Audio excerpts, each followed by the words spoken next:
কেউ পরিকল্পিতভাবে চক্রান্তের অংশ হিসেবে যখন আমাদের সমালোচনা করে, আমাদের দলের সমালোচনা করে এবং আমাদের দলের শীর্ষ নেতার সমালোচনা করে, তখন আমরা সেই সমালোচনাকারীদের কালো হাত ভেঙে দেওয়ার জন্য রাজপথে আছি।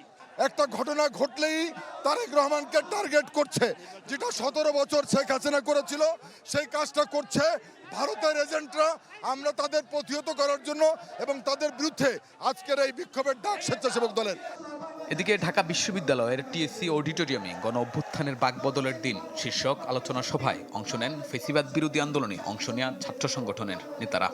অনুষ্ঠানে বিএনপির স্থায়ী কমিটির সদস্য সালাউদ্দিন আহমদ জানান, ভবিষ্যতে যেন জুলাই গণ অভ্যুত্থানকারীদের বৈধতা নিয়ে প্রশ্ন তুলতে না পারে তার স্বীকৃতি দেওয়া হবে। বিগত 17 বছরের আন্দোলন সংগ্রামের ধারাবাহিকতায় 2024-এর ছাত্র গণ অভ্যুত্থান সংগঠিত হয়েছে।